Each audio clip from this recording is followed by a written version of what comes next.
Hey, what's up guys, Rev here. So as the Gamergate situation continues, there's been a lot of conversation about character designs in video games, and as you look around at recent releases and upcoming releases, there's some very obvious patterns to observe. You see games like Vindictus Defying Fate and Stellar Blade embracing more attractive and cleaner looking video game character designs, while other games like Spider-Man 2 are making, well, a mess of characters like MJ. Now, this discovery seems a lot less surprising when you realize that Spider-Man 2 is officially listed as a project on the page of Sweet Baby Inc. Now, despite that, many people are defending these character designs, users like this getting thousands of likes saying, gamers are really effing goofy because, like, she's pretty in all these pictures. Now, of course, everyone has their own personal preferences, but when it comes to this particular design, I mean, seriously, come on. This is a AAA release, a game that costs $70 on release, and one that has a character iconic as MJ, and this is what they produce. At this point, it doesn't even feel like incompetence. It feels like this is an intentional decision to make these characters designed this way. Like it's some kind of an agenda. I mean, it seems obvious with the sort of capability studios should have, they shouldn't be making something like this. But then we had this reply to the previous tweet stating, if you think this is pretty, you've either 1, never actually seen a pretty human before, or 2, you're this girl's mother. And just for the record, MJ is not supposed to be pretty, she's supposed to be a drop-dead gorgeous supermodel. This thing ain't it. Where this user would quote retweet them and then have a series of completely unhinged replies stating, Toots, welcome to AAA gaming. I don't know if you're off to a very good start when you refer to the previous woman as Toots. Like, what is this, the 1950s? Like, listen here, Toots.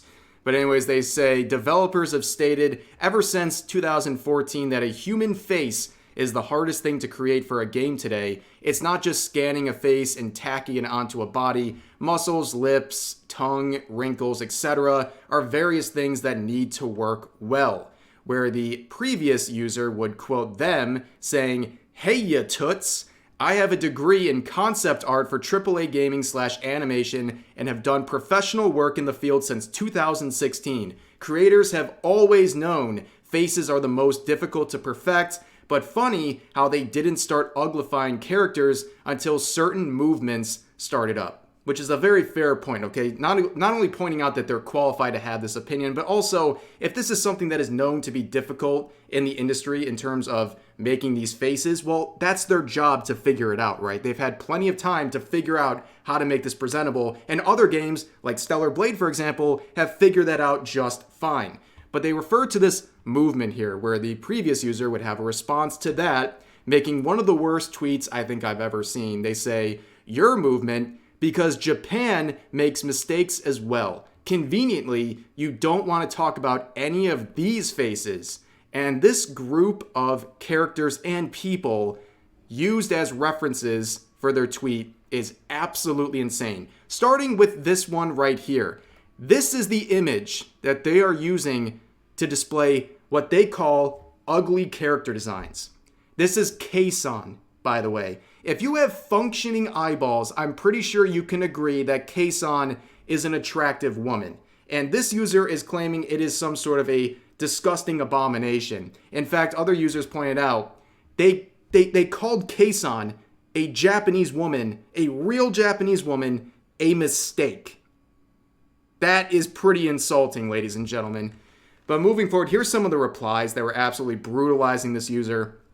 This one says, kson, June, my brother, your eyes need to be checked. Fastest I've seen someone shoot their own argument. That's impressive. Says, Japanese game devs make ugly women too. Includes 2 real-life women who are actually very pretty as well as effing Elephant Peach, which Bowser was canonically more into than regular Peach. You deserve this ratio, Buck. And this one says, most of them are good. Here's some more saying, tries to prove Japanese media uglifies women in their media too. Proceeds to include 2 real women. Actual beauty. Rest of the characters are still better than Western media. LOL, LMAO, even. Did you actually look at Jun Kazuma and said she was ugly? From someone who needs glasses for narrow sight. You need glasses, my dude. Your eyes are broken. Here's another one saying this is some massive cherry picking and extremely dishonest considering a lot of these characters aren't even ugly. For example, Chun-Li is beautiful in every mainline Street Fighter game, and Jun Kazama isn't even ugly at all, let alone in that pick. And then we get someone correcting a lot of these images that were shared by the original user, where they point out that either A, these are just ridiculous examples of characters that are supposed to be ugly Japanese characters, and they also fix some of the deep-fried versions of like Kson's example that they provided, and also pointed out that some of these examples, like this one right here, is a costume from Monster Hunter. Absolutely crazy. But they would reply to some of the outrage, in particular the outrage about their comments about Kson, where they would say this. She said, "End yourself now" in American Sign Language. Now I am biting my tongue to the point of almost breaking it off, trying not to get myself in trouble with my desired response to this tweet, but we're just going to move on for my own well-being at this point. This was their next effort here, a mega thread, where they said, "Welcome to my Japan is uglifying women mega thread," with screenshots of various characters. And you can see by the 3 likes and 40 quote retweets, I don't think it went very well, and I think we're pretty much done with this user. They have humiliated themselves enough. But now we move on to another tweet that I think you guys will find interesting. More Sweet Baby Inc. defending this user saying, "Dear desperate, in quotes, gamers harassing Sweet Baby, Weird Ghost, Gamma Space, etc.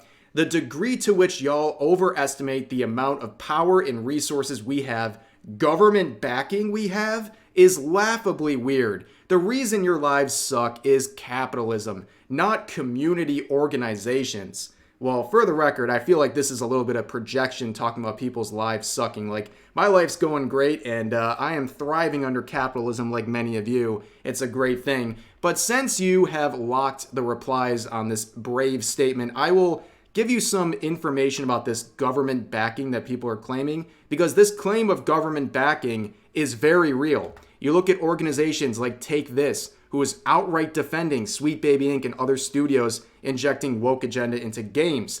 They are quite literally funded by the Department of Homeland Security. This is listed right on their own website. In fact, they are a part of other initiatives like this, where they are listed down here.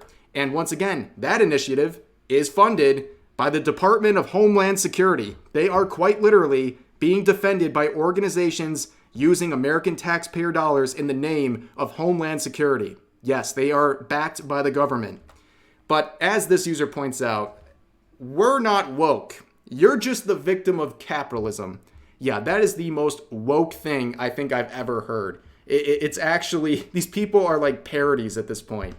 But moving forward, we have another related subject to talk about involving Sweet Baby Inc., and that is Suicide Squad Kill the Justice League. Now, this released just over a month ago, and a lot of people are already aware that this game greatly underperformed, and that is putting it lightly. Now, of course, a couple weeks ago, if you looked at the Sweet Baby Inc. official website, you would see under announced projects, Suicide Squad Kill the Justice League. Well, a few days ago, they wiped it. They got rid of it. I don't know why exactly. It's probably because it flopped so hard. But for many weeks upon release of that game, we had Sweet Baby Inc. employees, including the CEO, coming out and taking credit for their part in the development of that game. And now it's wiped off the shelf of their official projects. But anyways, we now have some numbers to play with involving Suicide Squad Kill the Justice League. We have a report like this saying that the sales of that game are 33% worse than Gotham Knights and 61% lower than Guardians of the Galaxy. And if you know the context behind those games and how it compares to Suicide Squad, you understand how brutal this report is.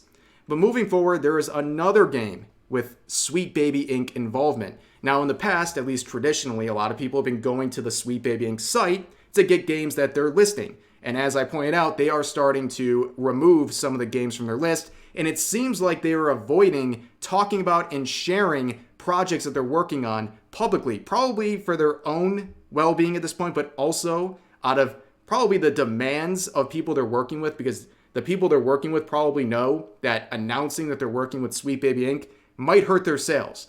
And we see Kabrutus here, the leader of the Sweet Baby Inc. detected Steam group, saying, Unknown 9 Awakening has been confirmed as a game involved with Sweet Baby Inc. And here is a archived link to their official page where you can see down here under the storytelling credits, entry credits are given to David Bedard and Kim Belair, the two Sweet Baby Inc. co-founders. Yes, this is definitely going to be the route I think a lot of these games are going to do. They're going to list Sweet Baby Inc.'s involvement in places that are a little bit harder to see but are still publicly available. So this is definitely a good strategy if you want to check out if a game is using Sweet Baby Inc. employees. Look for some of the relevant names we've talked about in terms of their employees and check the credits because that's likely where you're going to find them nowadays. But moving forward with that same game, we have Grums here saying, this is the main protagonist for Sweet Baby Inc. linked Reflector Entertainment for game Unknown 9. At this point, all you need to do is look at the female protagonist of a game to know if it's linked to SBI or DEI initiatives. And of course, they are nuking the forums, which is very true. They are going around nuking the forums. Anyone criticizing this game or pointing out that they are involved with Sweet Baby Inc. And as people have pointed out, here is the design, okay? The main character, okay? Look at this and compare it to who it's based on. And as this user points out, how do you fumble this hard? This is an attractive woman, and yet that design looks really, really bad. And it's a bad reflection of her, and it's like weird.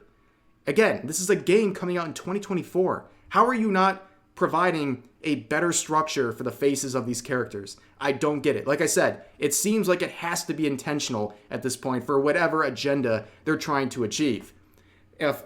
Speaking of the forums, this one makes me laugh. So people who are defending Sweet Baby Inc. and Unknown 9 are lashing out on different areas of Steam. We have this infamous comment. A lot of people are clowning on this. It says, Sweet Baby Inc. haters are obsessed. Stay mad. Imagine letting a consulting firm live rent-free in your head. You can stay mad and complain and keep complaining about an imaginary enemy. I am 100% buying this game. Edit. I made a lot of the chuds mad. Pro tip, get a girlfriend. Do something useful with your life. Also, TERFs and transphobes deserve death. On top of that, you have a complete loser to spend your time looking at. You have to be a complete loser to spend your time looking at my profile, looking for some ammo to attack me. Ah, yes. You're calling people losers for trying to criticize you, but you're calling anyone who is arguing with you a chud, and basically they have no girlfriends, and also throwing in this death threat. And based on people like this, these terms can pretty much apply to anyone they disagree with online, so that's a pretty wide-ranging statement. But moving on, there's another game that is having some struggles, and it probably doesn't surprise you when you recognize the title here. So, as reported, Horizon Forbidden West failed to crack the top 40 on Steam sales chart last week. And if you go ahead and look at their position, they've actually fallen much, much lower than that. They're all the way down to, let's see here, 58, and that's after going up 36 slots, okay? And they're still barely in the top 60 at this point. Absolute disaster, but it's not surprising if you're familiar with that franchise.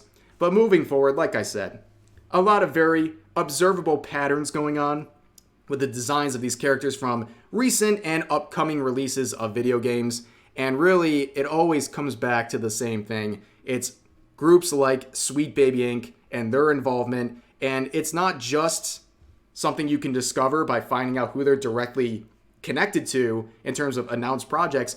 You can see it right on the face of the characters most of the time. But that's going to do it for this video. As always, feel free to share your thoughts about today's topics in the comment section down below. Hope you guys enjoyed the video, and I'll see you next time.